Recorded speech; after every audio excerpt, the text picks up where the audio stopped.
Shalom, Bapak Ibu, Saudara-saudari yang dikasihi oleh Tuhan Yesus Kristus. Selamat berjumpa kembali di channel Suara Rohani Kristen. Pada kesempatan malam hari ini, kita akan sama-sama mendengarkan khotbah yang akan disampaikan oleh Ibu Pendeta Debbie Basjir tentang beriman di tengah ketidakpastian. Dan sebelum kita mendengarkan khotbah pada malam hari ini, saya akan membacakan satu ayat firman Tuhan yang terambil di dalam 2 Korintus pasal 5 ayatnya yang ke-7. Sebab hidup kami ini adalah hidup karena percaya, bukan karena melihat. Di dalam nama Yesus yang percaya Tuhan di tengah kita memberkati kita, katakan bersama amin. Tepuk tangan buat Tuhan Yesus, saudara. Iya, silakan duduk. Hari ini tema dari gereja adalah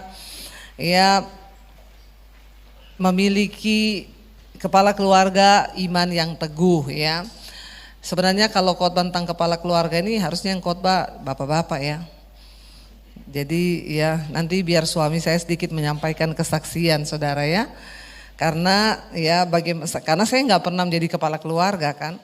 Dan memang Alkitab berkata saudara bahwa ya seorang kepala keluarga itu harusnya imannya itu lebih teguh. Amin bapak-bapak. Aminnya kok kayak ragu begitu ya. Ya cuma ya itulah namanya wanita itu penolong. Nah kita belajar hari ini dari firman Tuhan Ibrani 11 saudara. Siapa orang yang paling beriman di Alkitab yang tercatat sebagai bapak beriman yaitu Abraham.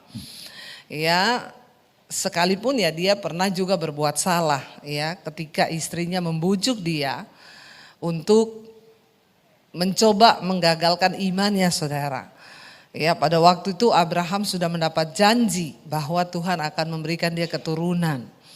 Tapi karena melihat keadaan ya lalu Sarai itu membujuk suaminya dan berkata, kamu tahu sendiri bahwa Allah tidak memberiku melahirkan anak. Ya, dia pakai nama Tuhan juga loh istrinya untuk menggagalkan iman suaminya. Kamu tahu bahwa Allah itu tidak memberiku melahirkan anak. Ya, dan dia meyakinkan Abraham ya, kamu tahu kenapa? Karena dia melihat keadaan. Ya, memang umurnya sudah tua dan Sarai juga sudah menopause, mati haid. Ya, jadi dia bilang kamu tahu. Ya, sebab memang satu hal yang cukup membuat iman kita itu goyah ketika kita ini melihat keadaan. Dan keadaan itu kita tahu persis. Ya, memang tidak mungkin sih secara logika. Tapi disitulah iman kita diuji. Nah, kita belajar dari Abraham saudara hari ini, Ibrani 11 ayat yang ke-8. Ini ayat yang diberi oleh gereja saudara. Ya, dikatakan di sana kita baca bersama. Karena iman ya Abraham taat ketika ia dipanggil untuk berangkat ke negeri yang akan diterimanya menjadi milik pusakanya. Lalu ia berangkat dengan tidak mengetahui tempat yang ia tuju. Ya bapak-bapak saya mau tanya kalau bapak-bapak jadi Abraham. Kenapa dikatakan hari ini temanya adalah kepala keluarga ya memiliki iman yang teguh saudara. Bayangkan Abraham itu disuruh pergi sama Tuhan ya, pergilah dari negerimu dan dari sanak saudaramu dan dari rumah bapakmu ini ke negeri yang akan kutunjukkan kepadamu. Itu dalam Kejadian 12 ayat 1. Ya. Tadi ayat firman Tuhan berkata ya di sini, nah ini ayat yang 12 ayat 1. Berfirmanlah Tuhan kepada Abram, pergilah dari negeri dan dari sanak saudaramu dan dari rumah bapakmu ini ke negeri yang akan kutunjukkan kepadamu. Negeri itu belum ditunjuk, belum tahu. Kalau kita balik ke ayat tadi, coba kita lihat ya, Ibrani 11 ayat 8 saudara. Tadi dikatakan di sana, kita lihat ya Ibrani 11 tadi ayat yang ke-8. Karena iman, dikatakan apa? Abraham taat ketika ia dipanggil untuk berangkat ke negeri yang akan diterimanya menjadi milik pusakanya. Lalu ia berangkat dengan tidak apa? Tempat yang, saudara saya mau tanya, kita itu kalau mau pergi kemana-mana harus tahu dulu nggak tempat yang akan kita tuju? Ya, bayangkan orang pergi nggak tahu tempat yang dia tuju. Misalnya saya datang ke sini, ya saya kan harus pastikan dulu saya tahu tempat ini di mana, benar nggak saudara? Ya sampai tadi suami saya agak berhenti di pinggir tol, cari di Google Map. Padahal kita sudah berapa kali ke sini, ya tapi kan banyak jalan yang nanti salah keluar tol, salah ini, salah itu kan nanti bisa tersesat, perjalanan kita jadi lebih jauh dan lebih lama. Makanya suami saya bilang, saya berhenti bentar ya daripada nanti kita ketoe di sini loh, ketoe keluarnya di sini loh, kayaknya itu di sini. Daripada gitu, mending berhenti sebentar, buka Google Map.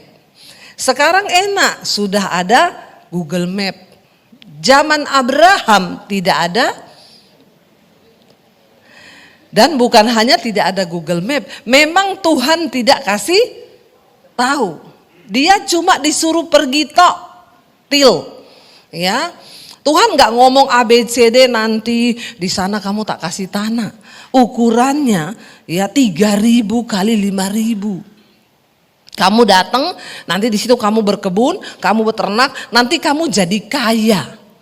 Loh kita ini kan kalau pergi ke satu tempat dapat janji, dikasih harapan, baru mau berangkat. Apalagi bapak. Amin bapak-bapak. Laki-laki itu lebih pakai rasio, lebih pakai otak.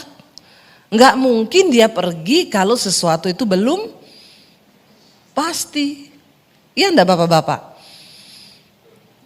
Ya, ada bapak-bapak di sini? Ya, beda sama ibu-ibu. Kadang ibu-ibu itu ikut aja. Ya, mau ada mau tidak ada, ya pokoknya ya ikutlah. Ya, di sini dikatakan saudara karena iman, karena apa? Iman. Kenapa Abraham taat? Karena iman. Ya, apa itu iman? Ya, coba kita lihat Ibrani 11 ayat yang pertama saudara. Ya, iman adalah dasar dari segala sesuatu yang kita harapkan dan bukti dari. Ternyata adalah memang benar toh. Kenapa Abraham melangkah? Karena iman. Dan iman itu adalah bukti dari segala sesuatu yang tidak. Kita kalau baca Alkitab gampang. Tapi saya mau tanya bapak-bapak, mempraktekkan ini sulit atau sulit? Ya, belum dilihat loh, belum dilihat. Makanya Alkitab bilang karena iman Abraham taat.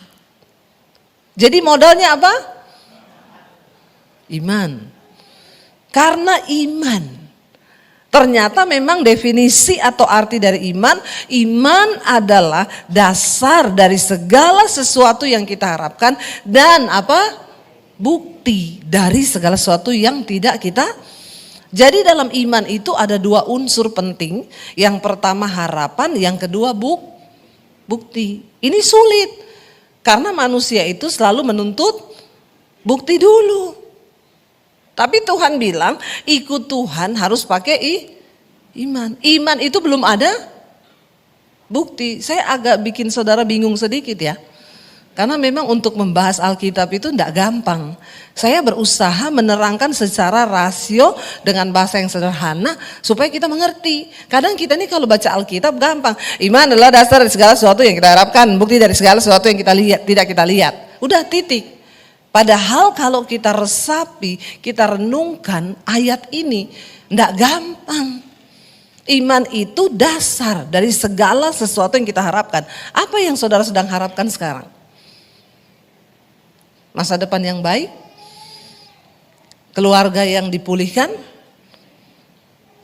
Ayo harapkan apa aja saudara. Yang namanya harapan itu pasti semua yang Baik kan? Tidak ada kan orang saya berharap nanti saya bangkrut. Itu gila saudara, ya toh? Nah iman itu dasar dari segala sesuatu. Kalau Alkitab berkata segala sesuatu itu berarti tidak terbatas. Apa aja, segala sesuatu. Yang baik saudara harapkan anakmu, ya keluargamu, apalagi usahamu, keuanganmu, harapkan aja.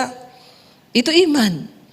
Tetapi dalam iman juga ternyata ada unsur yang tidak kalah penting. Di sana ada bukti dari segala sesuatu itu yang tidak kita lihat.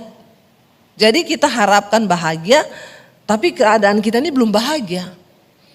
Tapi kita disuruh percaya bahwa kita sudah gila enggak? Ya, gila enggak saudara itu? Memang hanya orang gila yang bisa ikut Tuhan. Kalau enggak gila, enggak usah ikut Tuhan. Karena Anda pasti enggak akan melihat. Dan ayat ini dengan jelas berkata karena iman, karena alasan iman tok.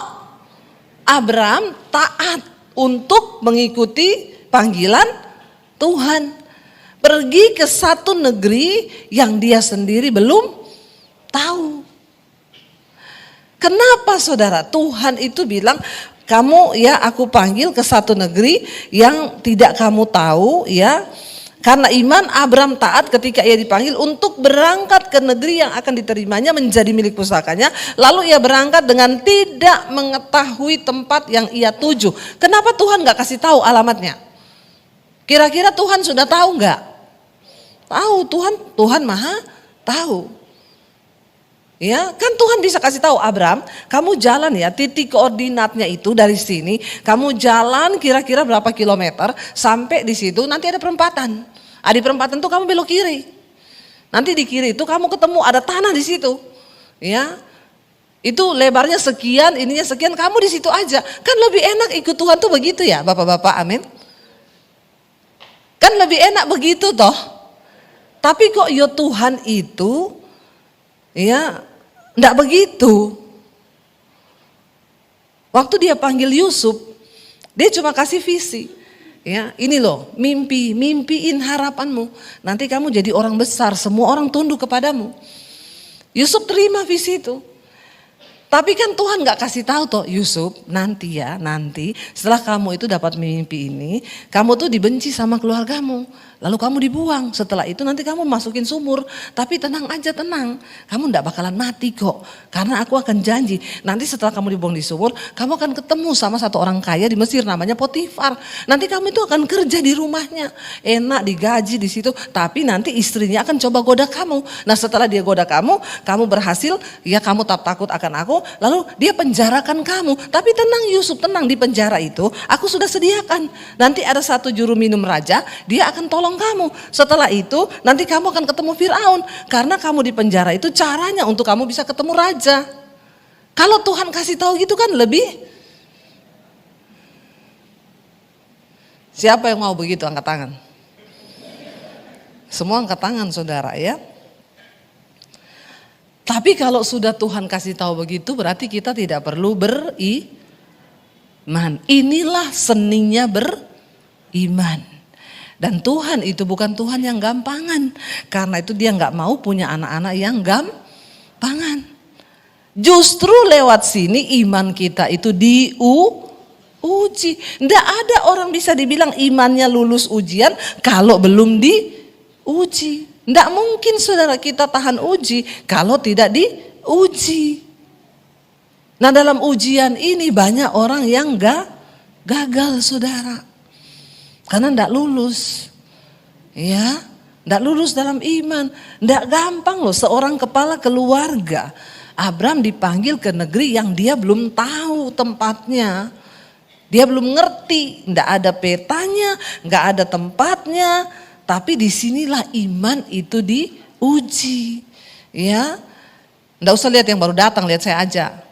Kepo semuanya ya. Akhirnya gagal kan, baru sini aja udah nggak tahan uji.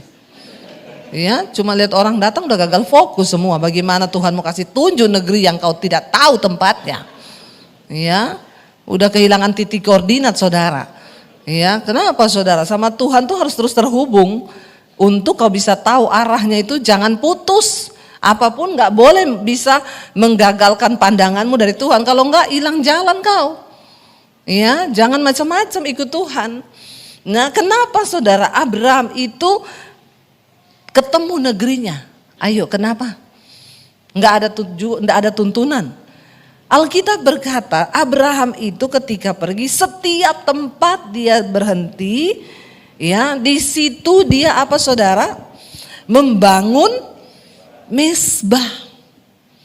Setiap kali berhenti dia bangun mesbah, dia doa, dia tanya Tuhan. Itu yang membuat dia berhasil mencapai rencana Tuhan atas hidupnya.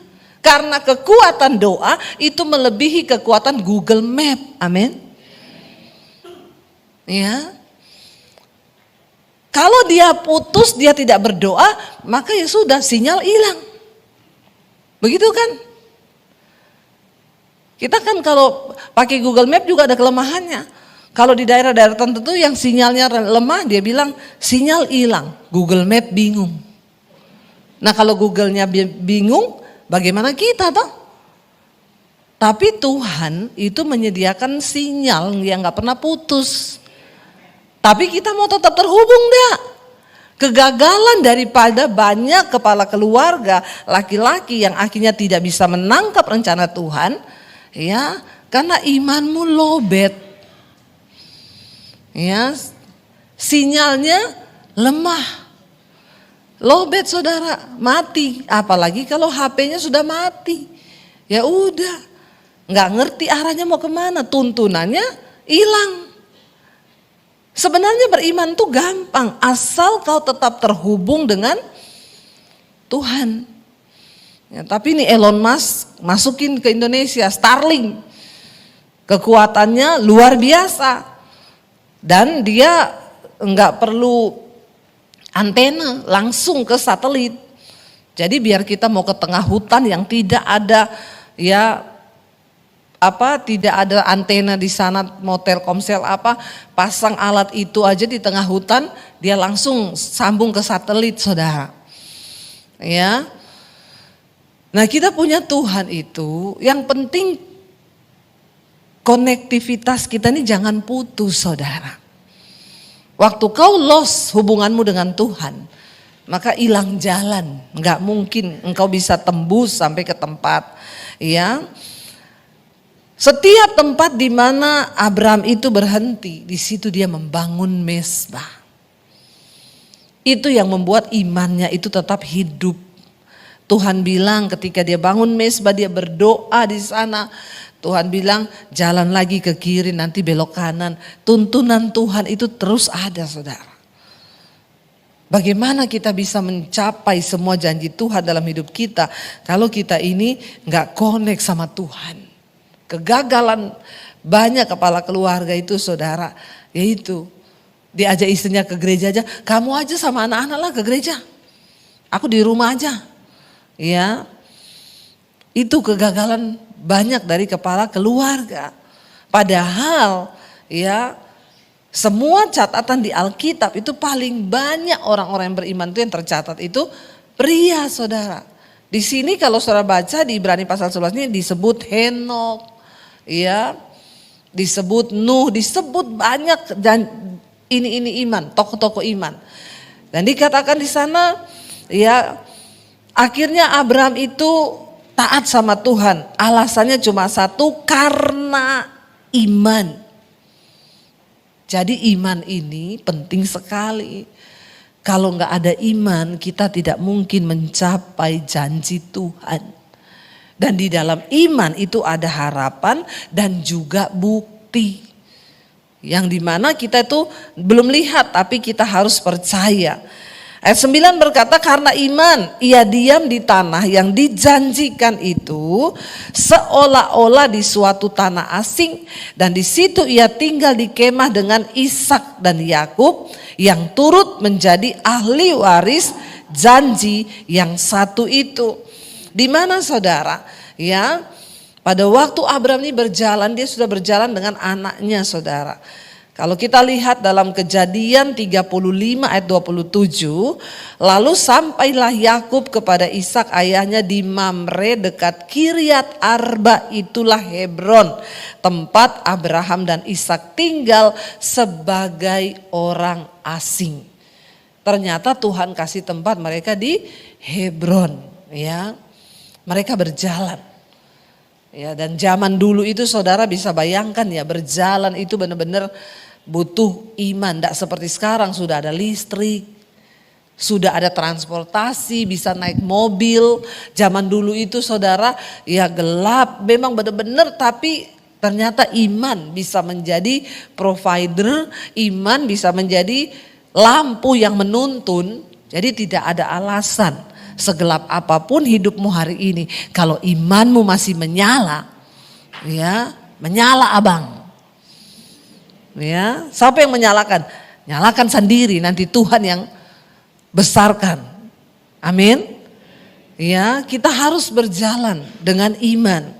Ketika ada iman, maka selalu ada harapan di sana. Dan ada bukti. Ayo bapak-bapak, saya berdoa buat bapak-bapak hari-hari ini untuk mulai belajar beriman tentang sesuatu. Ya, jangan cuma jadi orang Kristen yang apa adanya saja, sekedarnya aja. Ayo raih janji Tuhan. Tuhan, apa yang Tuhan mau ya beri bagi saya hari ini tuh aku mau terima dengan iman. Dan mulai didoakan, mulai dihidupi, mulai diimani itu terjadi.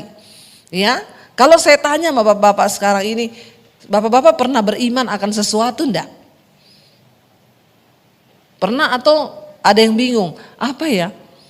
Kayaknya saya enggak ada itu ya, hidup ini pokoknya ya jalan aja lah. Kalau kepentok batu ya jatuh bangun lagi.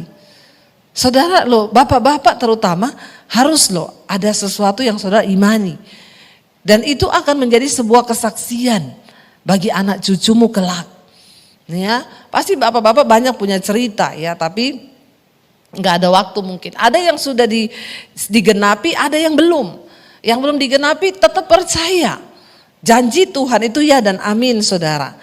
Dan dikatakan di sana, kalau kita lihat saudara, akhirnya di sanalah Abraham menetap ya dengan Ishak dan Yakub. Dikatakan di sana bahwa ketika mereka itu bersama-sama ya mengimani janji Tuhan, ini Abraham itu saudara berjalan. Dan dikatakan dia diam di tanah yang dijanjikan itu seolah-olah di suatu tanah asing, dan di situ ia tinggal di kemah dengan Ishak dan Yakub yang turut menjadi ahli waris janji yang satu itu. Keadaannya sangat tidak enak. Pertama kali datang tinggal di kemah, belum bikin rumah, tapi masih tinggal di kemah. Lalu Tuhan mulai memberkati, dan Alkitab berkata Abraham akhirnya diberkati Tuhan menjadi kaya.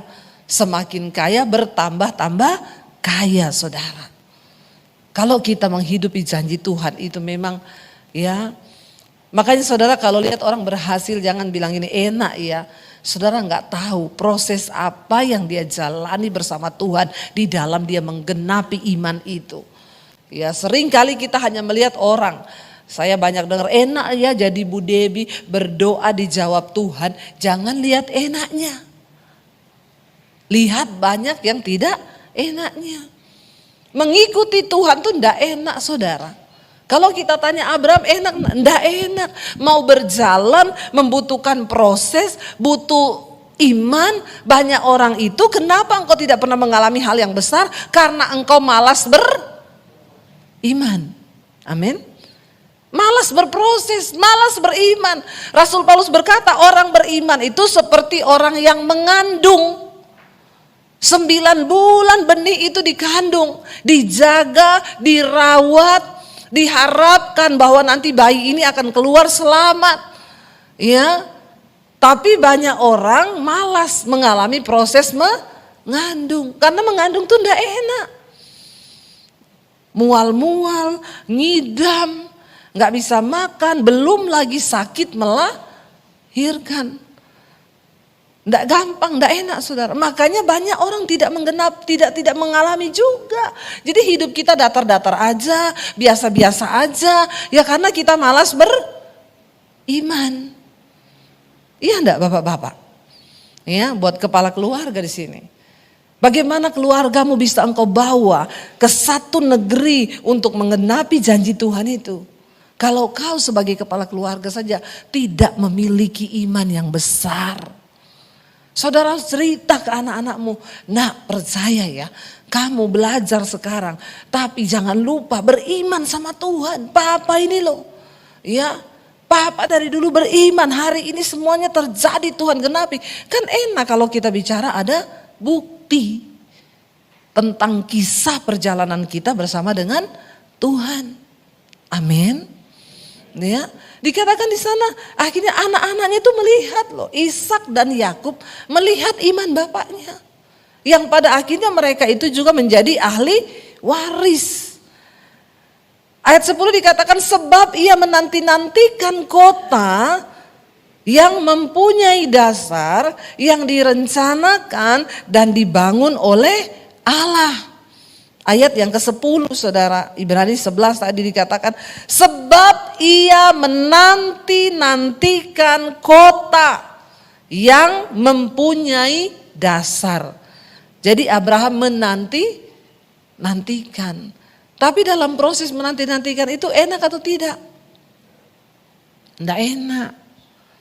Kita semua ini lebih suka yang dilihat mata. Makanya sebenarnya mata ini menipu loh.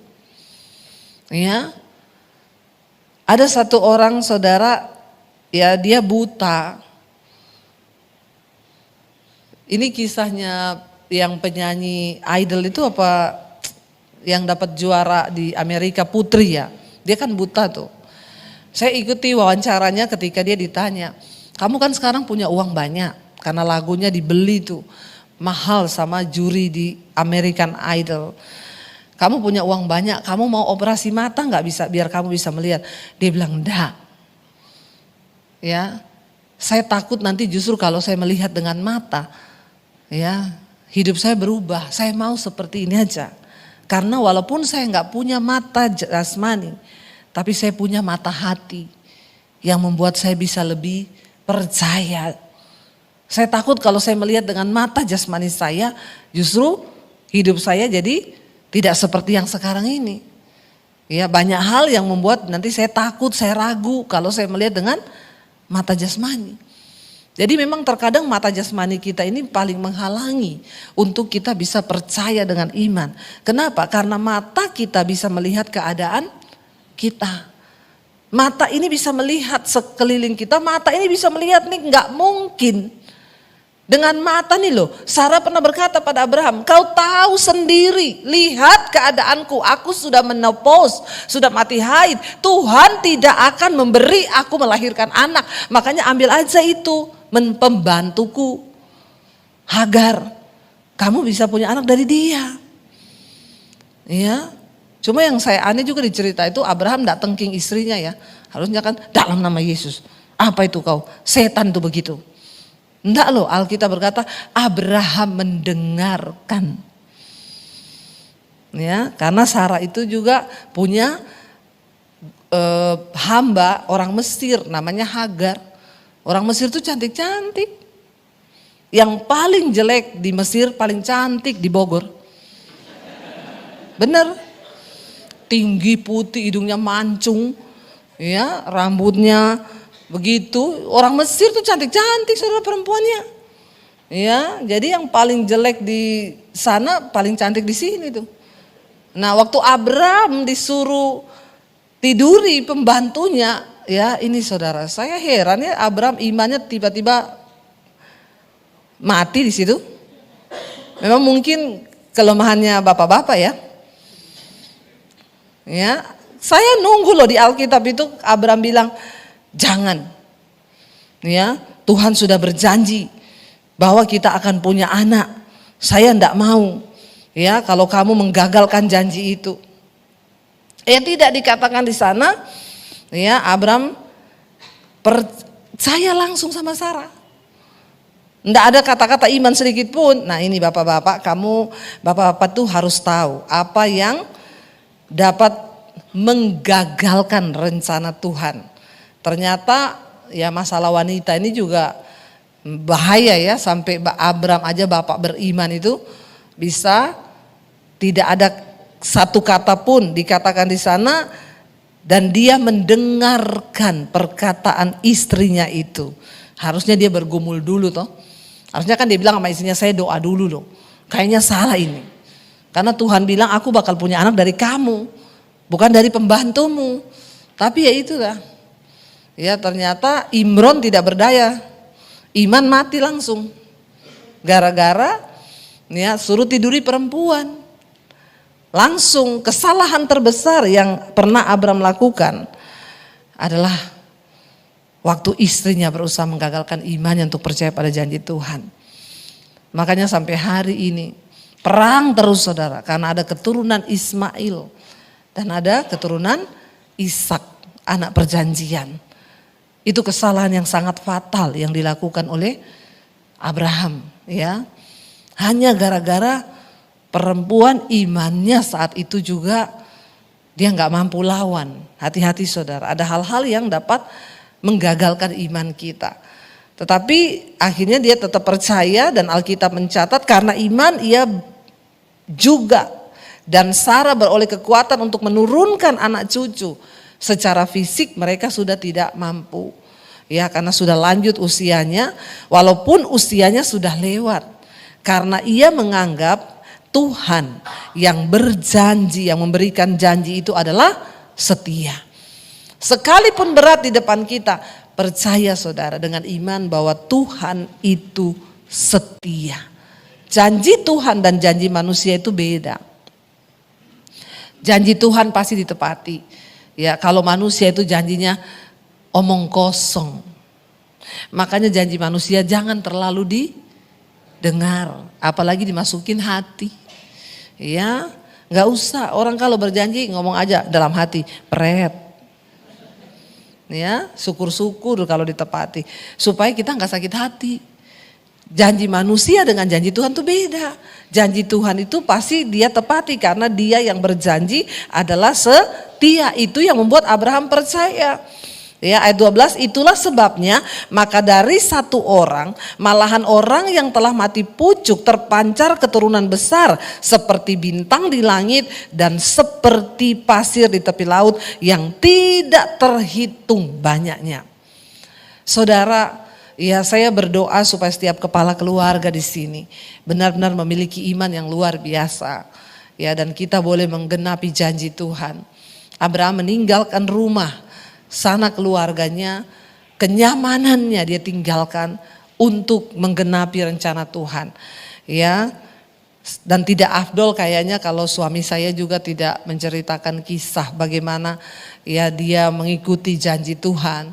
Karena sejak lulus sekolah dia berniat dia akan meninggalkan keluarga untuk ya melayani Tuhan dan mengikuti Tuhan. Ya, saya undang suami saya untuk bisa sampaikan ya sebagai kepala keluarga ya saudara. Tepuk tangan buat Tuhan Yesus saudara ya. Melihat janji Tuhan tuh berat ya, tapi kalau kita mau pasti terjadi.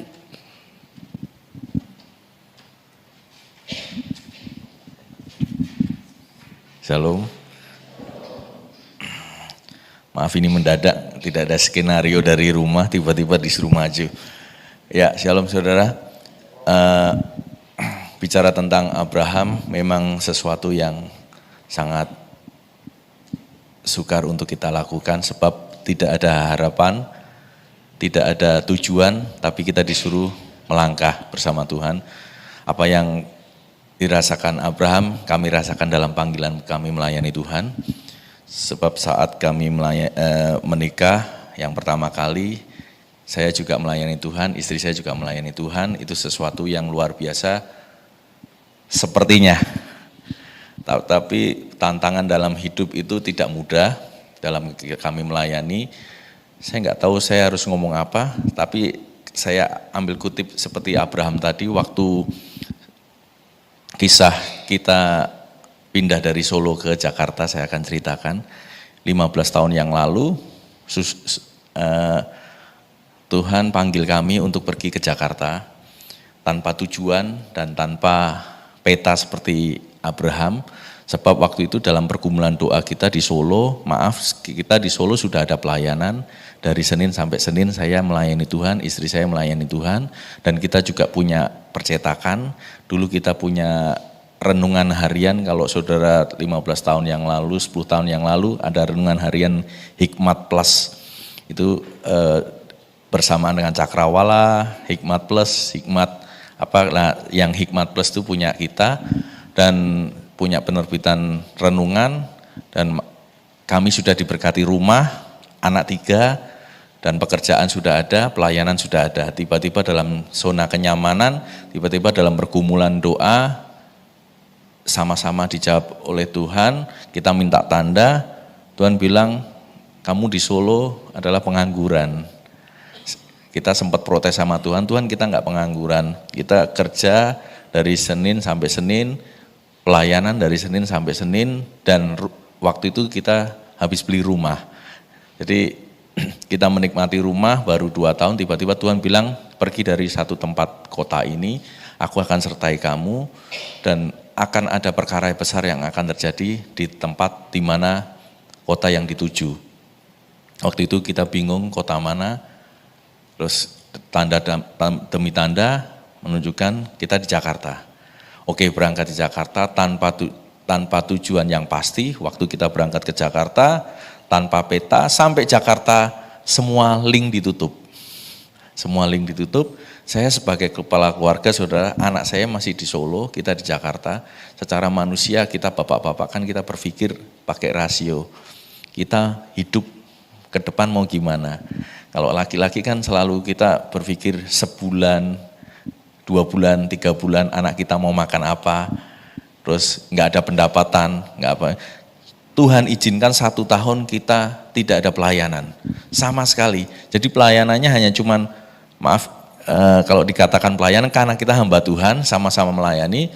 Jadi benar-benar link itu ditutup. Saat itu saya protes sama Tuhan gini, Tuhan, tanda demi tanda sudah Tuhan genapi untuk kita berangkat ke Jakarta. Sampai di Jakarta kita 1 tahun tidak ada pelayanan. Dan maaf saudara, saya di Solo tidur dengan AC, sampai di Jakarta kita harus ngekos yang tidak ada AC. Saya gini protes sama Tuhan, Tuhan ini bukan naik tapi turun buat saya. Secara kenyamanan saya turun, secara fasilitas saya turun. Juga maaf, tidak ada pendapatan. Saya bingung, waktu itu saya ngomong sama istri saya gini, kayaknya kita salah dengar suara Tuhan ya. Apa yang kita alami ini kok sepertinya jalan buntu semua, dan Tuhan tutup semua link. Kemudian di satu titik terendah saya, waktu itu saya sempat ngomong sama Tuhan gini, Tuhan, masa bodoh dengan suara Tuhan.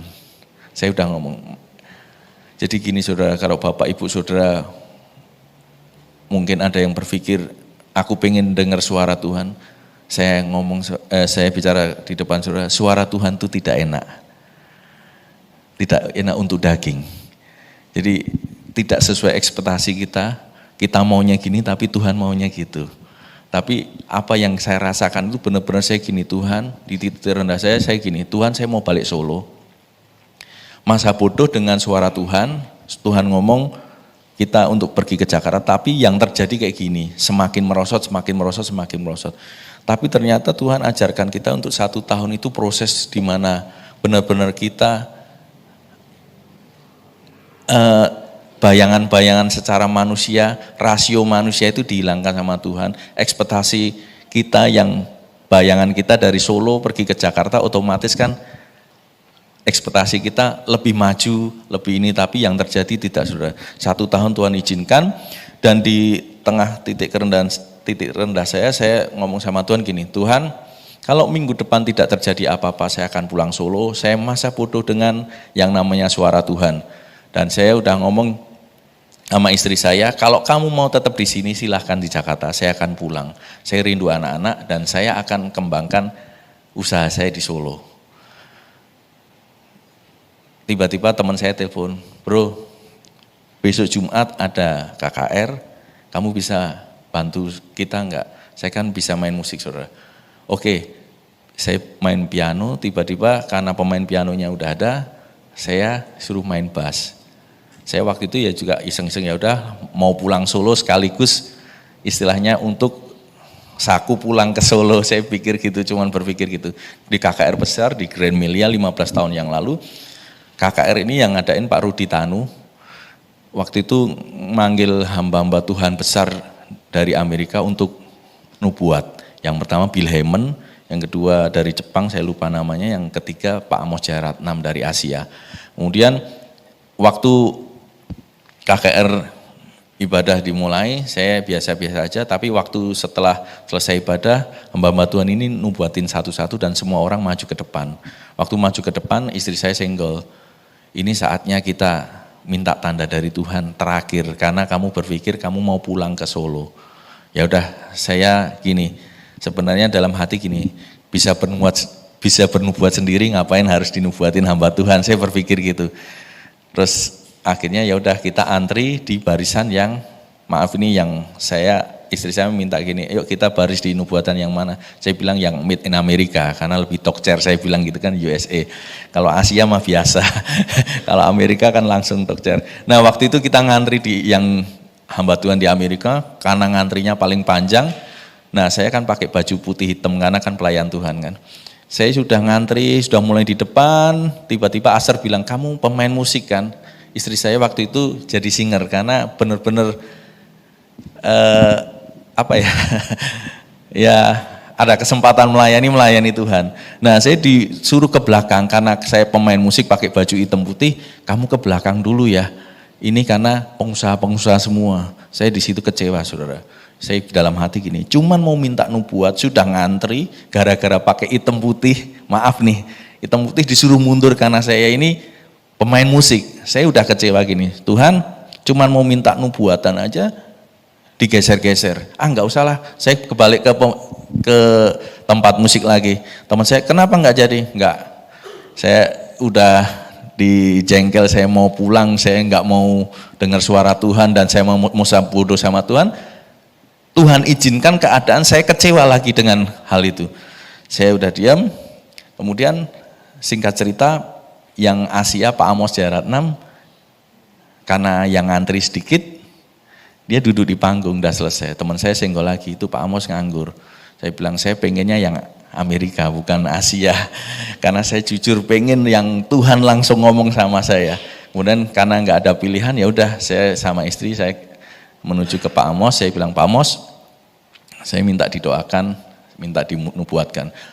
Kecewa kedua, Pak Amos bilang gini, saya capek. Waduh, yang pertama tadi saya ngantri disuruh mundur. Terus dia bilang gini, kamu suami istri? Iya, gini aja, kalian gandeng tangan, saya berdoa aja biasa ya, tidak bernubuat. Saya udah terlanjur kecewa yang kedua, tapi dia suruh doakan, ya udah saya berdoa. Waktu kita gandeng tangan, Pak Amos tiba-tiba Pak Amos bangkit berdiri dan dia bilang gini, ada suara Tuhan buat kalian berdua. Nah ini, saya gini, ini saatnya. Tapi saya waktu itu benar-benar masa bodoh, tiba-tiba Tuhan tunjuk saya gini, ada perkara besar yang akan terjadi di Jakarta ini, dan kamu berusaha untuk mundur dari tempat ini. Jadi benar-benar apa yang ada di benak saya ini dibaca, benar-benar itu saya percaya itu suara dari Tuhan, bukan suara dari Pak Amos. Tuhan bicara lewat Pak Amos, dan ada perkara besar kamu berusaha mau mundur satu langkah dari tempat ini. Aku Tuhan yang menuntun kamu di tempat ini. Yang kedua dia bilang ada perkara besar yang akan terjadi di depanmu. Ketiga yang bikin saya rontok yaitu gini, ada lagi gini, kamu baru berusaha, manusia siapa yang mau tolong kamu di tempat ini? Bukan manusia tapi Tuhan, aku yang akan tolong kamu. Yang keempat, anak-anakmu aku yang pelihara. Padahal saya kan enggak cerita sama sekali sama Pak Amos. Dan itu Tuhan bicara sangat kencang sekali di telinga saya. Dan saya saat itu saya merasa bahwa Tuhan itu ada. Seperti Abraham yang lakukan, tidak ada harapan, tidak ada bukti. Kenyataannya tidak sesuai ekspektasi rasio seorang laki-laki yang punya keluarga, pendapatan nggak ada, segala sesuatu Tuhan izinkan semuanya nol, tapi kita disuruh beriman bahwa Tuhan itu ada. Saya dengan peristiwa itu, saya jadi kuat gini, yes Tuhan ada. Tapi ingat saudara, setelah peristiwa KKR itu, apa yang terjadi? Tidak langsung tiba-tiba besok langsung perkara besar terjadi. Terus tiba-tiba kehidupan kamu berbeda, tidak. Kami alami 13 tahun kami alami itu. Dari suara itu sampai 13 tahun, baru kami mengalami perkara-perkara besar itu yang terjadi dalam kehidupan kami. Apakah dalam 13 tahun penantian itu saya terus langsung tiba-tiba jadi Superman? Wah, enggak. Tapi tantangan demi tantangan Tuhan izinkan dalam kehidupan kami, sampai kami bisa merasakan bahwa Tuhan itu ada. Dan satu kesimpulan buat Bapak Ibu Saudara, mungkin saat ini keadaan saudara seperti ini, ingatlah bahwa Tuhan itu ada. Tuhan itu ada, hanya firman yang menguatkan kita menghadapi tantangan, Tuhan itu ada sampai hari ini. Amin. Iya, saudara ya, Daniel sama Abraham beda. Kalau Abraham waktu berjalan, dia nggak mau mundur. Aku percaya, pokoknya ada janji Tuhan yang besar. Ya suami saya sempat berkata, saya nggak peduli sama janji Tuhan. Karena dia namanya Daniel, bukan Abraham. Ya tapi itulah manusia, keterbatasan kita itu. Bukan berarti ketika kita beriman, tidak ada tantangan.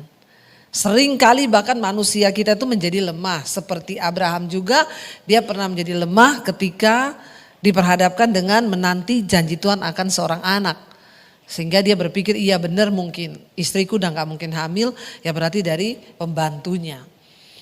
Kita semua mungkin akan gagal dan mungkin pasti akan gagal di dalam kita beriman akan sesuatu. Tapi ingat Tuhan itu tidak pernah menyerah dengan hidup kita. Asal kita mau tetap terkonek dengan Tuhan. Tadi suami saya menceritakan kelemahannya ketika dia menunggu janji Tuhan. Yaitu laki-laki itu selalu pakai rasio. Enggak enak saudara. Ya sampai dia bilang aku enggak peduli. Aku mau balik Solo terusin usaha. Di sana kita sudah enak, sudah mapan. Kenapa sih cari-cari pencobaan? Wong sudah enak-enak di sana. Abraham juga bisa berkata, ya di negeri sana keluargaku sudah enak. Ternaknya banyak, semuanya banyak, nyaman. Tapi mengikut Tuhan. Ya Tuhan tuh gak suka kita tuh nyaman saudara. Tuhan mau kita ini jadi ya history maker. Orang pembuat sejarah. Supaya lewat hidupmu, sejarah imanmu, engkau bisa menceritakan kepada anakmu. Ya papa itu dulu loh berjalan bersama Tuhan. Bukan hanya dalam hal yang wow kita jadi kaya atau apa. Tapi ya menggenapi janji Tuhan itu, saya percaya kita semua pasti akan punya pengalaman iman. Asal kita mau berjalan di dalam iman. Dan satu hal pasti, kita harus tetap terkonek dengan Tuhan. Amin. Saya undang para imam musik maju ke depan. Saudara, kita percaya bahwa kita punya Tuhan yang besar. Yang sanggup menepati segala janjinya di hidup kita. Ya, yang sanggup ketika dia berjanji, ya dia Abraham bilang, aku percaya dia yang berjanji adalah setia. Mari kita mau hidupkan iman kita sungguh-sungguh. Sekalipun ada waktu-waktu kita lemah, Tuhan sangat mengerti kelemahan kita Bapak Ibu, terutama Bapak-Bapak. Tidak mudah menjadi kepala keluarga.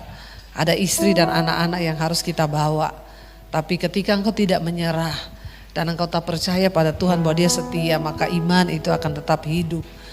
Bangkit berdiri bersama, kita katakan aku punya Tuhan yang besar. Tuhan yang sanggup menggenapi janjinya dalam hidup kita saudara. Bapak, Ibu, Saudara-saudari yang dikasihi oleh Tuhan Yesus Kristus, kita telah bersama-sama mendengarkan khotbah yang telah disampaikan oleh Ibu Pendeta Dewi Basir tentang beriman di tengah ketidakpastian.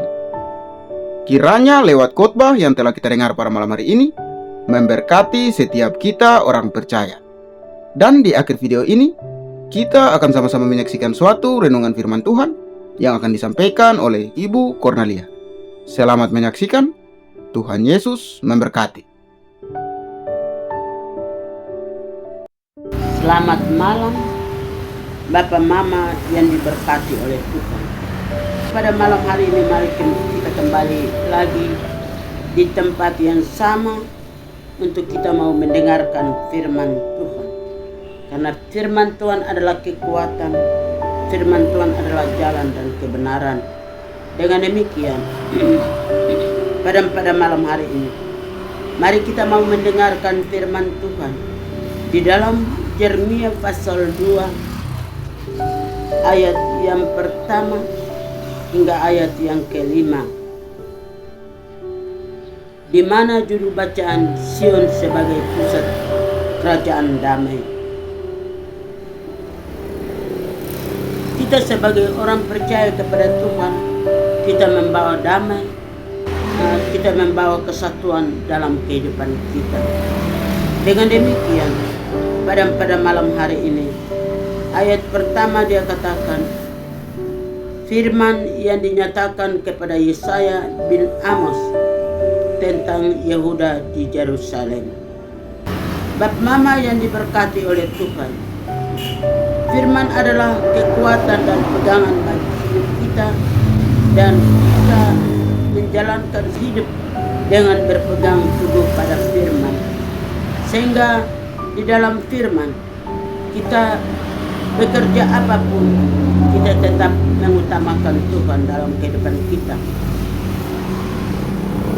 Sehingga dalam ayat yang pertama dia katakan demikian. Dia katakan, gunung tempat rumah akan berdiri tegak di puluh gunung-gunung dan menjulang tinggi di atas bukit-bukit. Segala bangsa akan berduyun-duyun ke sana. Di dalam kehidupan kita, kita percaya firman adalah penunjuk jalan, firman adalah kekuatan bagi hidup kita. Apapun yang kita kerjakan, mari kita naik ke gunung Tuhan, ke rumah Allah Yakub, supaya ia mengajari kepada kita jalan-jalan keselamatan. Apabila kita hidup menyerahkan diri kita kepada Tuhan, maka firman itu dengan sendirinya mengajari kepada kita untuk kita berjalan bersama-sama dengan Tuhan. Sehingga dalam ayat yang ketiga dia katakan, dan banyak suku bangsa akan pergi berkata, mari kita naik ke gunung Tuhan, ke rumah Allah Yakub, supaya ia mengajari kepada kita tentang jalan-jalannya, dan supaya kita berjalan menempuhnya. Sebab dari Sion akan keluar pengajaran dan firman Tuhan dari Yerusalem.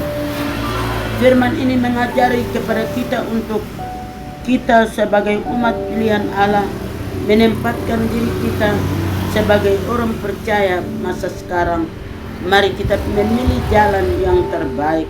Mari kita naik ke gunung Tuhan. Dengan firman dia mengajari kepada kita untuk kita berjalan bersama-sama. Bapak Mama saudara sekalian yang diberkati oleh Tuhan, lewat firman hati kita terbuka, telinga mata kita terbuka bagi kemuliaan nama Tuhan. Sehingga dalam ayat yang keempat, ia akan menjadi hakim di antara bangsa-bangsa dan akan menjadi wasit bagi banyak suku bangsa. Maka mereka akan menempa pedangnya menjadi mata bajak, dan tombak-tombaknya menjadi pisau pemangkas. Bapak Mama saudara sekalian yang diberkati oleh Tuhan, mari kita terus mau melatih diri memegang akan firman, sebagaimana firman pada malam hari ini. Bangsa tidak akan lagi mengangkat pedang terhadap bangsa, dan mereka tidak akan lagi belajar berperang. Tuhan datang, dia mengajari kepada kita untuk membawa damai sejahtera. Dia tidak pernah mengajari kepada kita untuk kita berperang. Dia tidak pernah mengajari kepada kita untuk kita mengangkat pedang untuk melawan antara bangsa dengan bangsa, tetapi dia datang membawa damai sejahtera, dan dia akan mengumpulkan kita menjadi anak-anak, dan dari situlah kita mengerti dan pekerjaan Tuhan. Bap mama saudara sekalian yang diberkati oleh Tuhan, di dalam ayat yang kelima, hai kaum keturunan Yakub, mari kita berjalan di dalam terang Tuhan. Kita percaya bahwa kita berjalan harus di dalam terang kebenaran firman. Bap mama saudara sekalian, biarlah dengan firman pada malam hari ini, kita sebagai kaum keturunan Yakub, kita berjalan di dalam terang, kita hidup di dalam terang Tuhan, maka hidup kita diberkati sampai datang kepada anak cucu kita.